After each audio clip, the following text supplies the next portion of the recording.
Hello everyone, I'm Louise. I'm Roup. And together we are in the Loop. So we have been up to quite a lot since the first episode that we released. We were actually meant to record this a few weeks ago. Unfortunately, I decided that a stay in hospital was a little bit more exciting. But while I was doing that, I think when I caught up with you, you were on one day going from the New Forest to a needle sweep or something, weren't you? Yeah, I think, since you've been off, we've been like chatting about our week, and then we're like, oh, hold it off for the podcast. But yeah, I've been quite busy. I forgot about that. Yeah, done that from needle sweeps. Been quite busy. I've had like various things going on really with staff and things like that. Always good to hear. Well, I spent a few weeks laid up. Unfortunately, I ended up with appendicitis, so had a quick dash to hospital.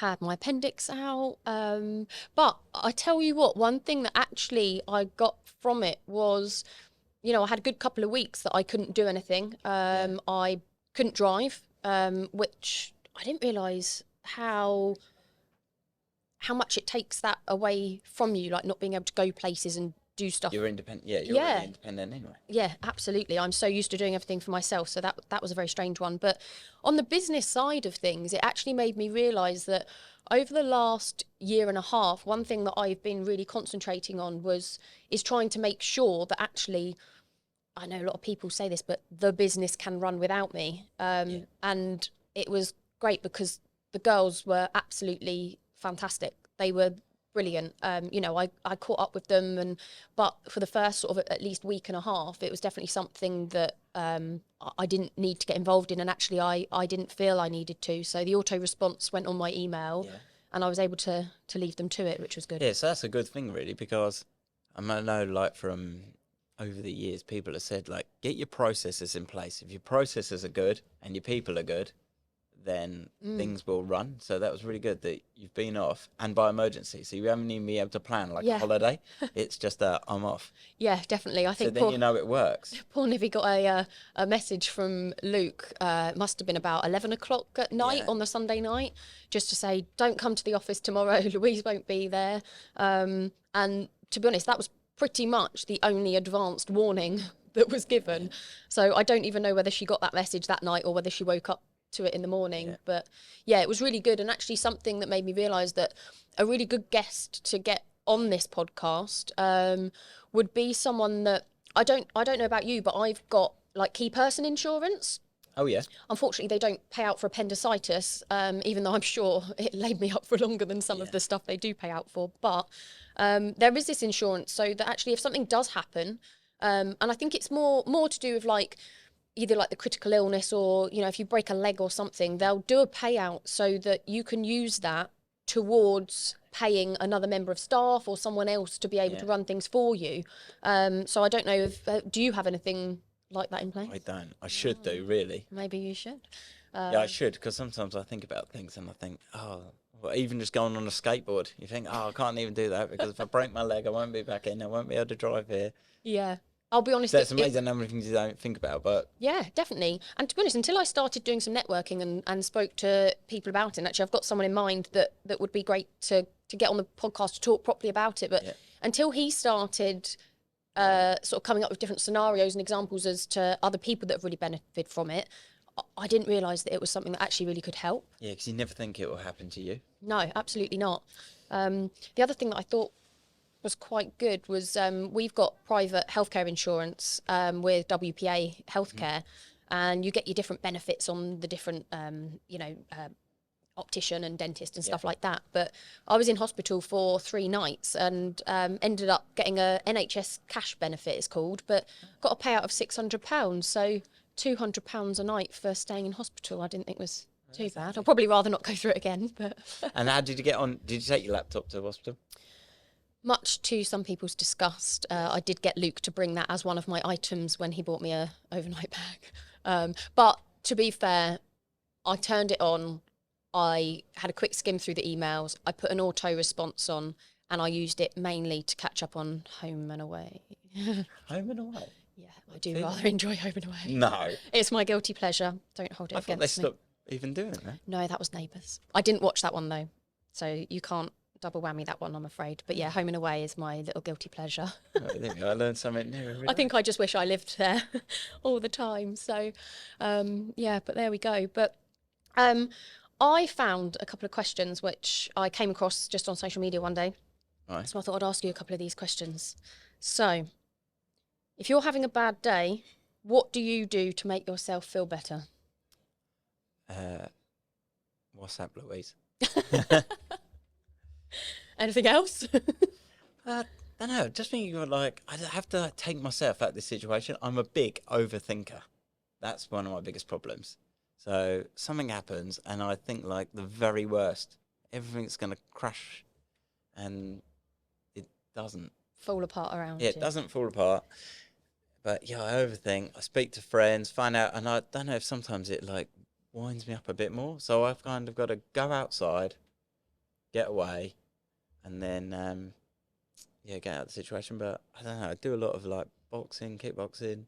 I bet that's good stress relief. Definitely helps me out because after that I'm finished with it. So I just got to go somewhere. I'm happy with my own time. If I have to go have a lunch on my own, I'm fine with it. Yeah, do you know what I am actually as well? I've spoken to a few people who'd say, "Oh, well, I wouldn't do that because I wouldn't want to sit on my own." I actually quite enjoy sitting I at go my own. shopping on my own, have a nice Yeah. bit of lunch. Yeah, Sure. me too. Oh. Okay, next question. Which would be harder for you to give up, coffee or alcohol? Well, a big coffee in it. Oh, I don't know. Before I was drinking too much, and now I've eased it off. Actually, it's funny you thought I'd been drinking. Also, Jack thought I'd been drinking the other day as well. But when I'm trying to go teetotal, I end up getting a reputation. Brilliant, brilliant. And you've got a dog, haven't you, Yeah, little Rodney. Rodney? If you could ask him 3 questions, what would they be? Why do you always lie on my pillow when every day I move you off? I don't know what the others would be.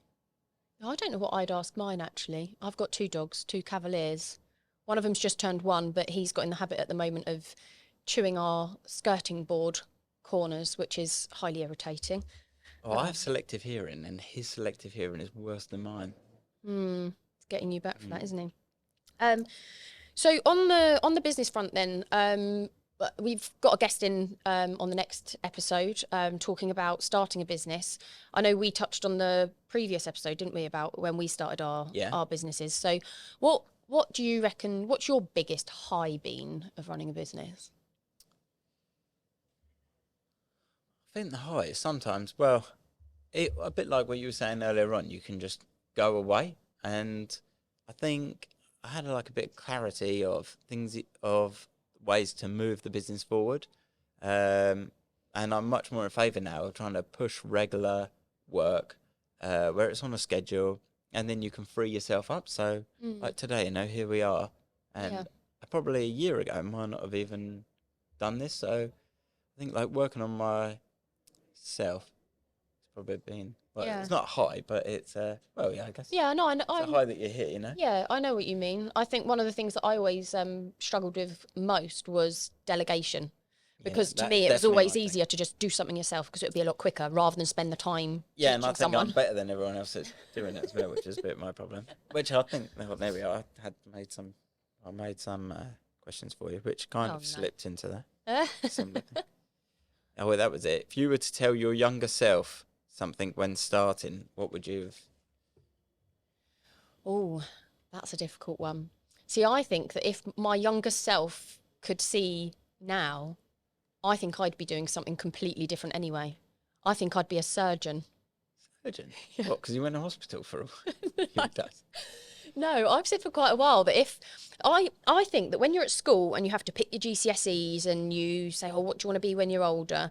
I don't think anyone's got an idea of what they want to do when they're older. No, I agree. And I think most people actually, whatever they are doing now is something completely different. I wanted to be a vet nurse back then, did my work experience, and that all changed. Yeah.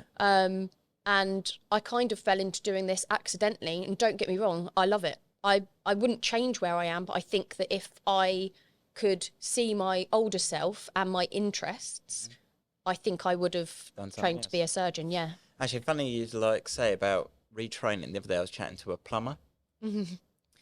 And like a lot of people get into plumbing or electricians or whatever when they're younger.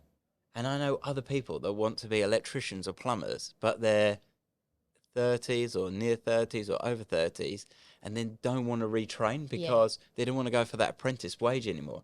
So I think there's an issue with the system that people want to do other things, but the only way they can get into it is to take a massive cut. Anyway, when I spoke to this plumber about, why can't others do it, and they said, well, because the plumbing, or those trades guys aren't given big bucks. Yeah. In order to help the other guys do it. And you almost go from having a salary that's at whatever level, and suddenly you have to take a massive drop, don't you? And by that point, people have got kids and they're on houses. like less than minimum wage. So I think the system kind of like messes them up. And like you said, like when I was 18, I had no clue what I wanted to do. No, definitely so, not. I've got friends at the moment, and their kids have got to the age where they've been picking their GCSEs, and you say, like, oh, what do they want to do then? And then you think, oh, I wonder if they do end up doing that. So, and I've got like a little niece and nephew, and I just think, imagine I was their age, I probably wanted to start a cassette shop. Like they don't even know what a cassette is. I was about to say. Yeah, so they got nowadays. So things like move on so quick. Yeah, definitely. People are making money out of podcasts or TikTok. Those jobs weren't even around when we were younger, so.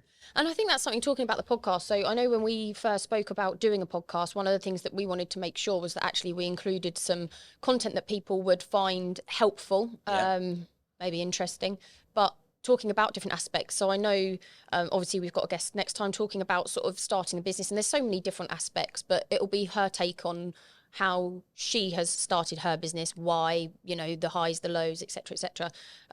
But I think we're going to try and cover like different aspects, aren't we? So anything from insurance, HR, everything just to help others. Yeah, definitely. Help others and like an offload. And I think really if we chat about our own week, it leads on to helping others because... talking about weeks, I'm going to the New Forest County show tomorrow. I'm having a day off, so I'm hoping it doesn't rain. Well, I had Friday off. And it was like the worst day because I didn't really know what to do. That I ended up getting more work done on my laptop than anything else. But this Friday, I might take it off. See where you end up. Yeah, I'm off to Malta on Saturday for the long weekend. Nice. I was going to say it would be nice to get some sun, but I think by the sounds of it, there's a bit too much sun going on. So I'll have to get some factor 50, I think. Yeah, everyone else got the heat bath. Right, I've got another question. Oh dear. Oh, all right. What was the best advice you've been given? To delegate. I think that's been a really big thing that's been a part of my journey. What was that person that told you? What was their job? So I was talking to a business coach, and when we were talking about the different things that I did, and I said that I was considering taking on an admin person to help me in the business. And then I was trying to work out what sort of things I was going to give. And as I was writing down all these different things that I do, I'd write down something, like, I don't know, something to do with social media or whatever. And then I'd be thinking, oh, but what if they don't do this? Or what if they don't do that? And it would just be that constant worry in my mind of, but are they going to do it as well as I do it? And actually something that I started to learn was, especially with the social media bits, actually I felt that don't get me wrong, the person that I took on wasn't a social media person at all. It was just to do admin. But actually, their social media stuff they did for me was much better than what I was doing. Because I think sometimes when you're in the business, you get wrapped up in the business and you go very tunnel visioned down a certain aspect. So actually to have someone else's perspective, they come up with different ideas as to things that they could put out there, or little sort of like innuendos that lead into different things. And actually I found that was really good and really helpful. Okay. I think that was the best part, and just to learn to trust other people. What's the worst that's going to happen, really? Nothing's unfixable, I don't think. I mean, as long as they don't start getting you in trouble. I think sometimes you've just got to take the plunge, give it a chance, and trust that someone else can do it. Yeah. What about you? My best advice was, so when I was like starting out, I did this job for this guy. He was a very nice guy. He was an investment man. Did he invest in your business? No, well, what he did was he paid me with a Coots check. Oh. Yeah, it wasn't Nigel Farage. And so I was like, and a friend of mine works for Coots, so I knew like he's obviously done well. And so I said to him, because I used to like play around with stocks and shares, like, what is the best advice? Like what stocks are good to make some money?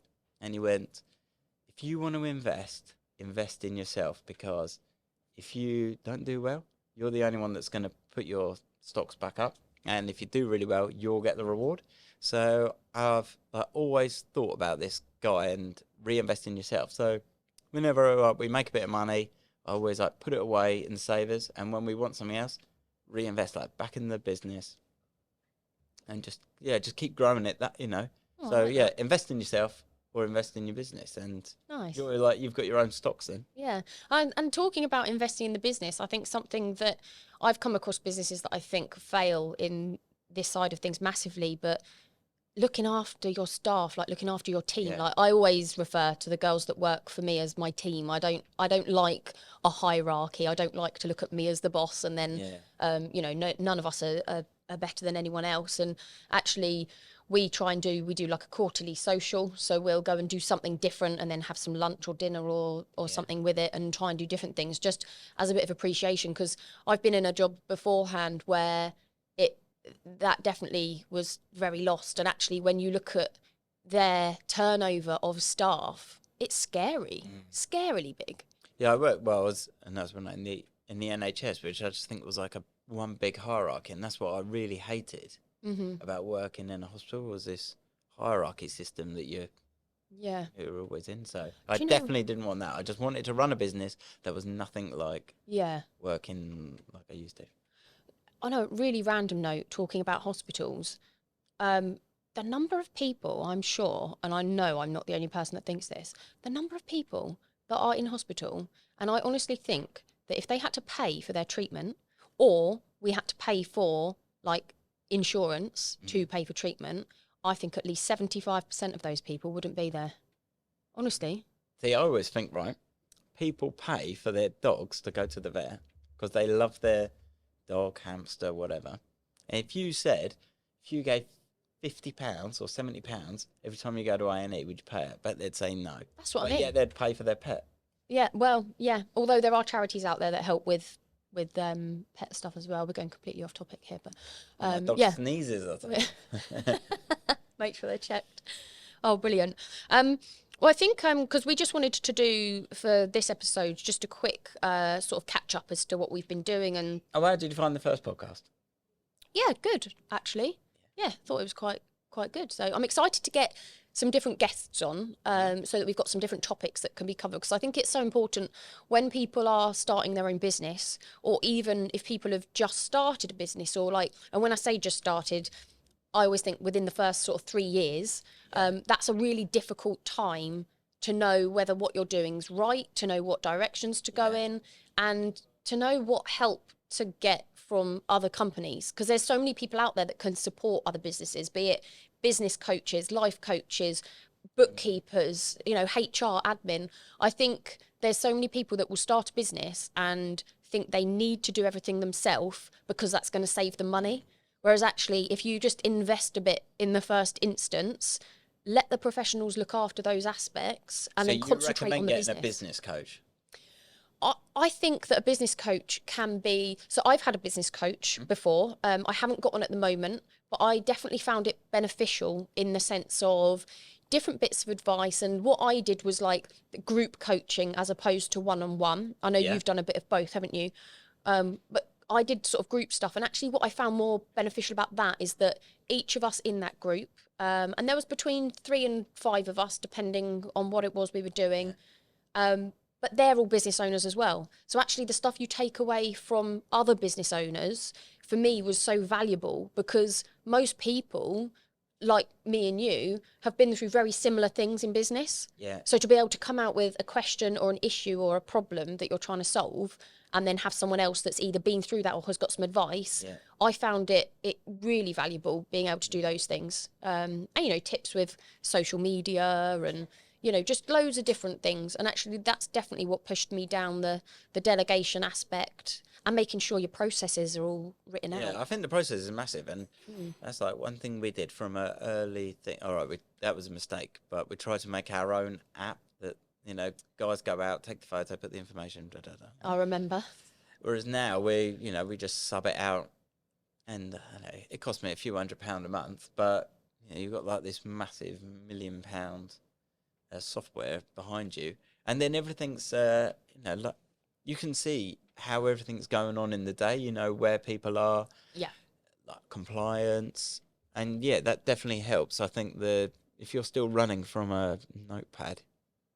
And I think software is something that's really good as well, isn't it? Because there's obviously we help different types of companies, and there's different software out there, some specific for trades, and you know, and I think finding the right one is so helpful. And actually, social media is a good thing for that as well, because you know, take Facebook groups for example. You've got Facebook groups for trades, and you know, people can put out questions and ask what they use, and a lot of like the trade softwares will be their CRM management as well as booking jobs and then creating the invoices, and that can feed into their bookkeeping software, and everything's, you know, like, it all saves time. Yeah, everything gets streamlined. And yeah, to be honest, actually, you saying that's what I use social media a lot for, finding people.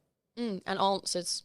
Yeah, so I put things out, I joined some transport managers group the other day to look for an external transport, and the people are there. You haven't got to go too far. We work with, another company. I think I just found them on Instagram. So And that's exciting, isn't it? Because since the last podcast, you've passed your HGV license. Yeah, passed the HGV. Welcome to my world. Yeah. That was daunting. How many minors did you get? Oh, I don't know, too many. Oh. Well, anyway, enough that I passed. Yeah, exactly. You passed. Yeah, so what are you doing? Buying a lorry now, then, or is that your plan? Wait for this application for the O license, and then we can start shopping for the lorry. The lorry shopping seems to be the easiest part. The hardest part seems to be the applications. I bet you spend every evening looking at lorries. No, I've been quite good. Oh. One evening I've done something, because I know that until I get the license, I can't get the lorry. So I've been hanging about anyway. I can't see them. What sort of lorry are you looking at getting then? So we just get a bin lorry, a dust cart. And that's going to take the next step of your business then, I guess. So next step, we've already got a small wheelie bin round, and we're just going to keep growing it. Like I said maybe last time or today, that's really what we want. Regular, scheduled collections. You know what you're doing. And then, so some people that are listening might be thinking wheelie bins, but you get them from the council. So what are people's reasons for wanting to get a bin with you? If you're a company, it all comes under trade waste. You have to pay for your waste. So you can't just put it into your home bin. And a lot of people, you hear them all the time, oh, don't worry about it. I'll just bung it down the council tip. Well, that's coming out of your council tax. It's not out of your business expense. So, yeah, it's two separate things. And you might get asked anyway, where does your waste go? You need to prove. And do some people have them just as their home bin? Do you do home bins as well? Yeah, we do home bins. We've got quite a few. So some people have, I don't know, that's like kids, extra. 2 kids, have a bit more, especially like with Amazon or there are other shopping shops. All the packaging. Yeah, all the packaging. Yeah, all sorts of stuff, and then they get an odd. Brilliant. So, yeah, we do quite a bit. So that's something that's on like the business growth then, isn't it? Because obviously you've been running for, it'll be 7 years this year, won't it? 7 years. And so now you're looking at your next step, you're looking at a bin lorry. Do you think that if someone asked you nearly 7 years ago whether you would own a bin lorry, you think that you would get to that point? The dream was there, but I don't know what I wanted. What about you? What are you going to do for the rest of the week? Well, I'm off to the New Forest County show tomorrow. Oh, yeah. Back at work Friday, get everything done, tied up, and then Malta, Saturday to Tuesday. So a social thing. A bit social, and I've got a client out there as well, so going to go and see him, go over a couple of work bits that might take 10 minutes, and then go out on his boat. And then what's next after that? So following week? Back to work for a bit, and then new projects. No, not too many. We've got a couple in the pipeline at the moment, so just setting a few new things up. So Nivi has gone full time now, so we're able to take on new clients, which is good. So we've got a couple that are coming up there that we just need to complete, like the due diligence and the sign-up side of things. But yeah, other than that, we're just going to be carrying on looking after everything. And then everyone's got a few holidays coming up, so it'll be chopping and changing and sort of, that's ships. What we've got at the moment. People are on annual leave, and then it's tying up. Who's covering who? So we had a rule that no two people could be off at the same time. Yeah. But that's kind of gone out the window. And it really does affect things. So yeah, it does. Going to bring that rule back in. We do the same thing, and unfortunately when I went into hospital, it was in the middle of the 2 weeks that Bobby was off. So I was written off for the second week that she was off. So Luke had to do all his own emails and admin, but I think it's a good thing because now he realises how much we do. Got to look at the positives. Then he's not got paid to do it anymore. But one thing that we will need to do is, obviously we've got Holly coming in on the next episode, so that's going to be focusing on business startup. We've got a few other topics, so we're going to get some people booked in, and then we'll be able to cover a few different topics moving forward. Yeah, So, it'd be interesting to see what other people want to hear. Yeah, definitely. So, but if anyone has any topics that they specifically want to listen to or hear about, or any comments about anything that we've discussed so far, we have got a WhatsApp number, which will be read out very shortly. And please feel free to send in any voice notes, send any messages so that we can include those or make sure that we cover those topics moving forwards. Equally, if you would like to be a guest on the podcast, please send us a message and let us know exactly what it is that you would like to talk about that you think could be beneficial for other business owners. Hi, I'm Dee Shepherd from SMJ Media Group. If you like what we do and if you enjoyed what you heard today, then please do continue to support us. Support us in our conversations, in our events, in our communication, and how we publish and how we promote all local businesses. So, how do you do that? Well, you can buy me a coffee. Where? buymeacoffee.com/SMJ Media Group.